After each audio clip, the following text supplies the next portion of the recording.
Buenos días. El ministro de Finanzas hace pocas semanas, refiriéndose a la refinanciación que ha hecho, a la reperfilación, le llaman ahora, que fue asentada en los libros contables del presupuesto el día de ayer y que hoy día desaparece, decía que esta es una primera ocasión, que es algo inédito. Bueno, yo le corrijo al ministro de Finanzas, porque la historia ecuatoriana en materia de crédito público es una historia de refinanciamientos y reperfilamientos. Al punto les puedo decir que la deuda de la independencia de 1830 la terminé pagando yo 150 años después.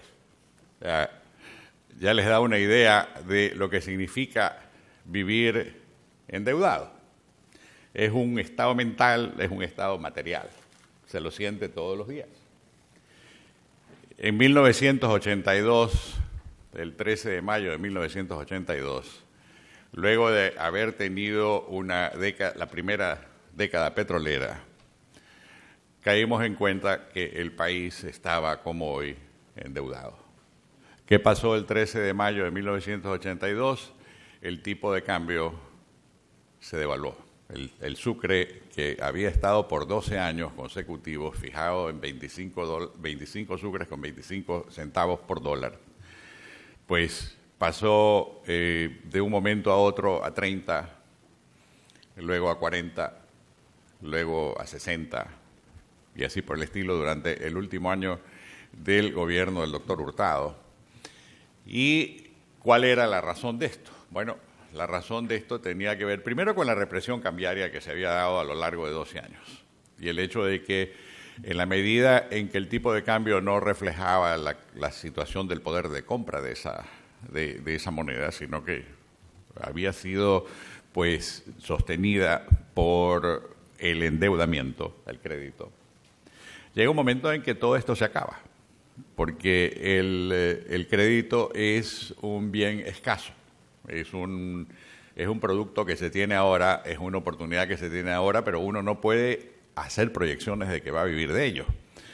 Desde 1982 hasta finales de siglo, cuando abandonamos el sucre, vivimos un periodo consecutivo de deuda. Y deuda fundamentalmente deuda externa, más allá que al mismo tiempo lo que sucedía con el régimen previsional, esto es el seguro social, es que se desbarataba y pulverizaba con tasa interna de retorno negativa de 29%. Durante todo ese periodo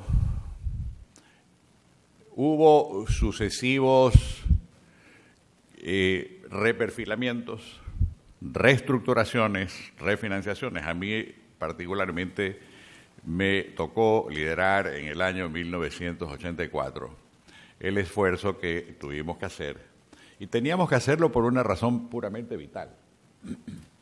Si no hubiéramos hecho la refinanciación en la que también participamos en forma conjunta, quiero añadir, con Carlos Julio Emanuel, Alberto Dají, que está aquí,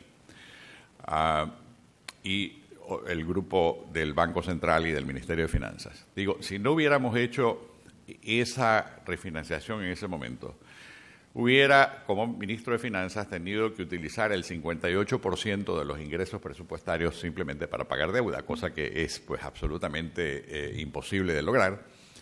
Entonces nos vimos en la necesidad de hacer este refinanciamiento, reestructuración integral, que resultó primero en lo que es la deuda con los bancos. Eran 602 bancos porque se había absorbido la deuda privada a través de la sucretización, y la deuda entre gobierno y gobierno a través del Club de París, que por cierto alguna vez le tuve que decir a un diputado que me acusaba de gozar del Club de París, que el Club de París no era un cabaret, que el Club de París lo que era es pues un sitio donde uno va a hacer las negociaciones, y que por cierto tenía su sede en el Museo del Louvre, en el Palacio del Louvre, para ser más exactos. Bien, Hicimos esos cambios en aquel entonces, en el año 84, en el año 85, y logramos bajar esa presión de la deuda sobre el fisco desde el 58% hasta el 19% del gasto. Y eso nos permitió, inclusive durante el año 84, particularmente el año 85, lo pueden observar en las cuentas nacionales, tener en primer lugar una superávit en las cuentas del sector público no financiero consolidado de alrededor del 2%. Se pudo bajar la presión inflacionaria del 33% al 18% anual. Recuerden que estábamos hablando en sucres. Pudimos tener crecimiento positivo superior al 4%, cosa que hace años ahora no vemos para nada. Pudimos, por cierto, se hizo un ajuste fiscal. El ajuste fiscal consistió primero en subir los precios de los combustibles, y yo en esto soy impaciente, ¿no? A mí esta técnica de hacer gradualmente las cosas, les aseguro que en economía no funciona. Es mejor mirar directamente al problema, tomar al toro por los cuernos y tomar las decisiones que hay que tomar. El gradualismo no funciona. Es necesario, entonces, repito, tomar acciones decisivas, y estas tenían que ver con el hecho de hacer ajustes fiscales para, por un lado, poder refinanciar una deuda, porque uno no refinancia una deuda si el acreedor, por otro lado, se da cuenta que no está haciendo el esfuerzo para tener los recursos para pagar esa deuda o para merecer ese trato. Y esto era necesario hacer, no porque el Fondo Monetario lo diga o lo prescriba, sino porque es la manera de hacer las cosas. Cuando ustedes tienen una deuda y tienen que enfrentarse al acreedor, pues tienen que hacer lo mismo. Y en este caso, los temas de gobierno, créanme lo que es la sumatoria de los temas que todas ustedes puedan tener aquí respecto del manejo del crédito. Logramos hacer esos ajustes. Lamentablemente, tuvimos problemas ya supervinientes de la naturaleza. Primero, no de la naturaleza, del mercado, el petróleo se cayó a $6 el barril. Entonces, imagínense lo que es $6 el barril. Poco más de lo que costaba en ese entonces producir un barril de petróleo. Pero segundo, en el año 1987 tuvimos un terremoto de tal magnitud, 7.2, que dañó 42 kilómetros del oleoducto. En otras palabras, nos quedamos sin una gota de petróleo de un día para el otro. De ingresos, por cierto, aparte del petróleo desparramado. Eso sucedió.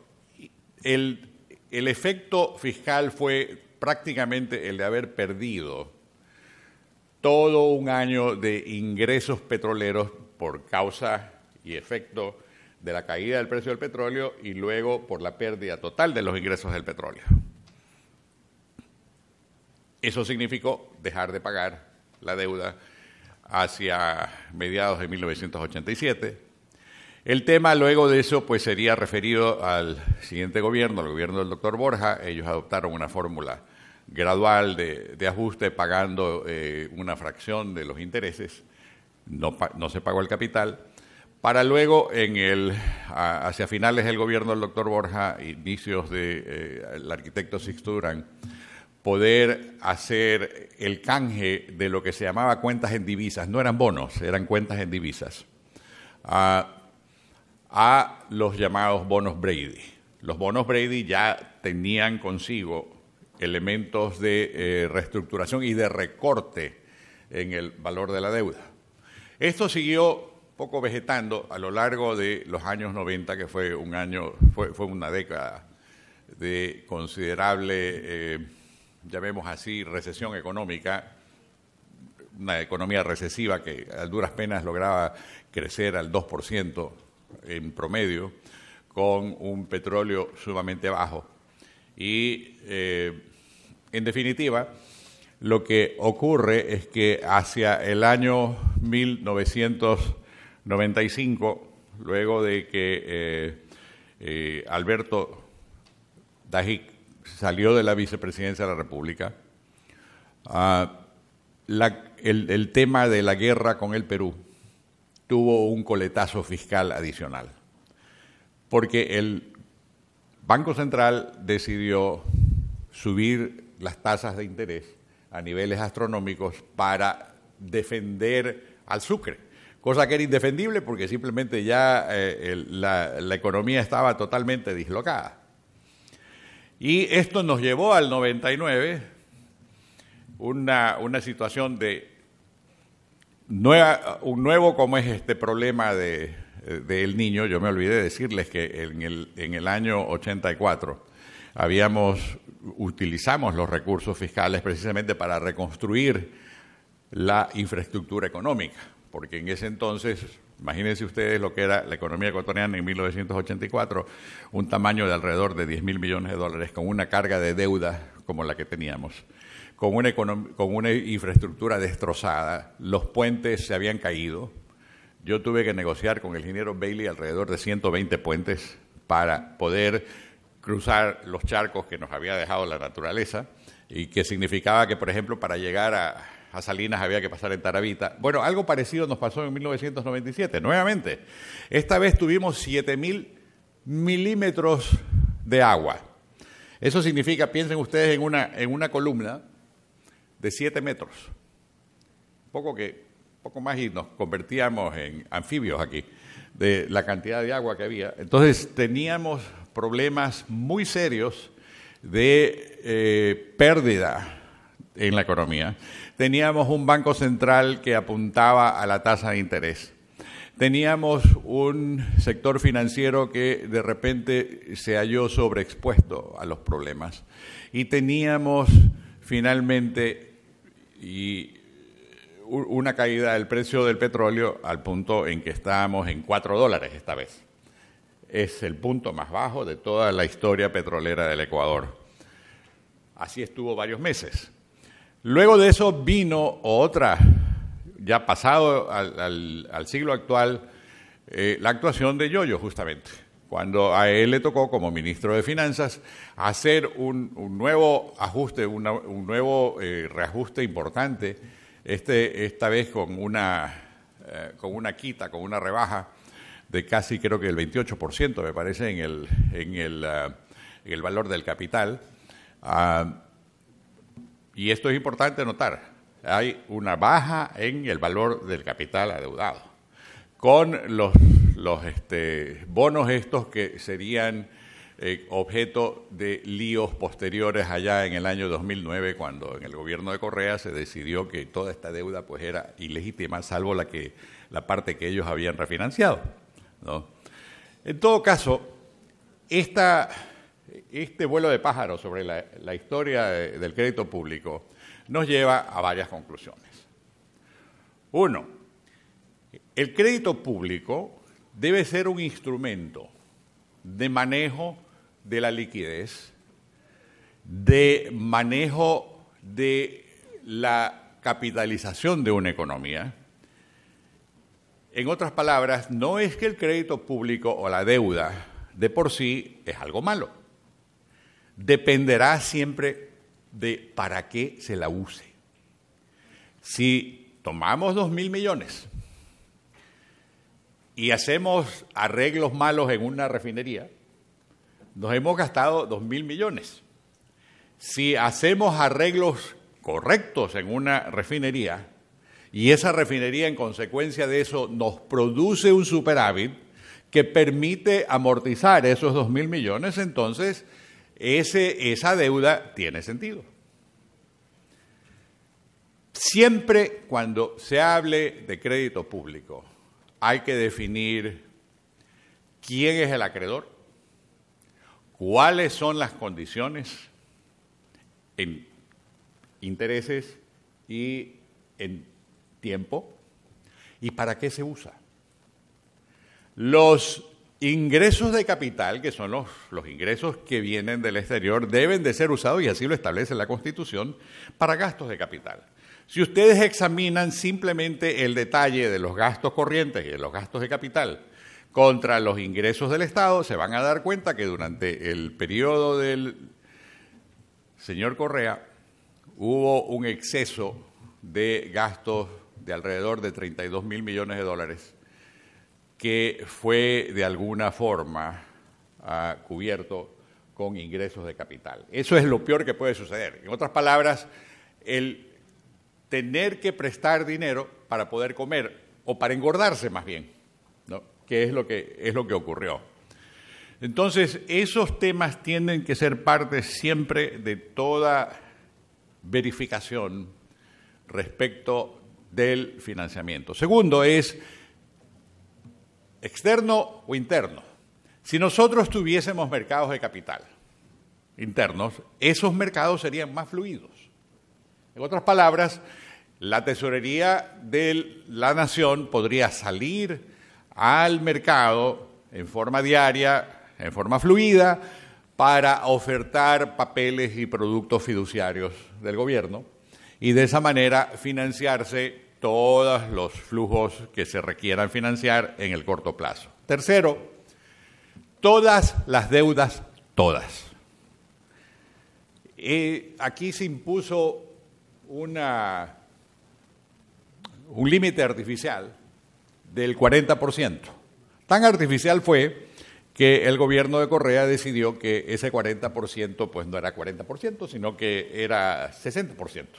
Y para eso pues se escondían las cifras. En otras palabras, se crearon artilugios contables para de esa manera poder pasarse por encima de la prohibición legal que existía respecto del 40%. Ahora existe una circunstancia de otro 40% que supuestamente va a regresar en algún momento, yo no lo creo.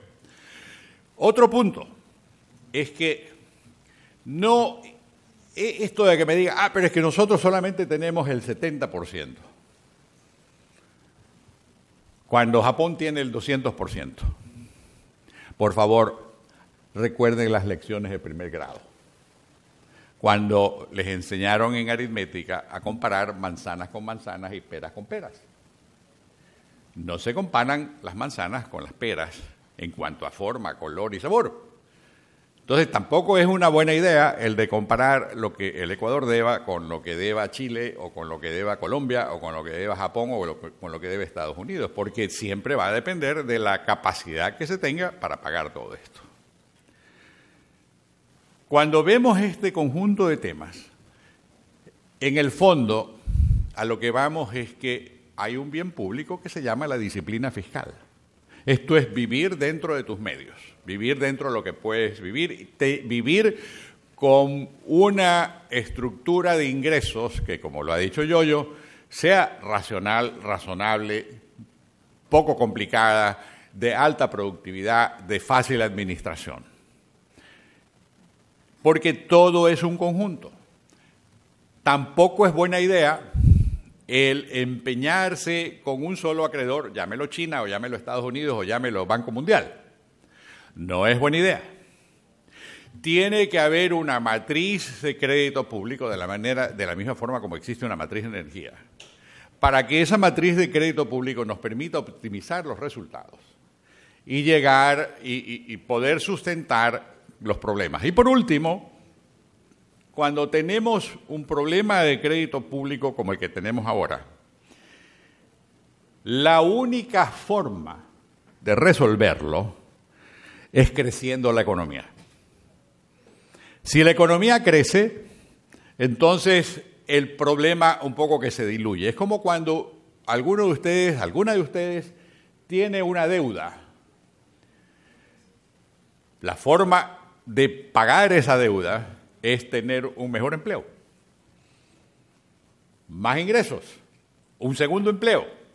Bueno, es exactamente lo que debe de ocurrir con una economía.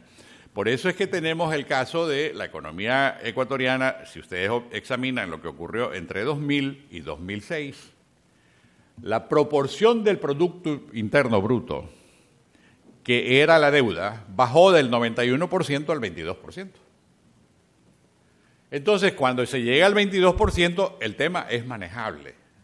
El problema fue que en el gobierno de Correa, con este desborde que hubo de gasto, entonces el momento en que se cayó el precio del petróleo con una estructura presupuestaria como la que se tiene, la forma de resolverlo fue simplemente con bonos.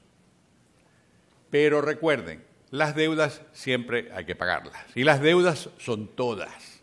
Esas deudas todas suman alrededor de 70.000 millones de dólares, incluyendo los atrasos a los pagos de los acreedores del gobierno. Porque todo tiene efecto. Todo tiene el efecto de o bien acrecentar el potencial de crecimiento o restar el potencial de crecimiento. Y sabemos, y recuerden, la manera de salir del hueco es creciendo. No se olviden. Gracias.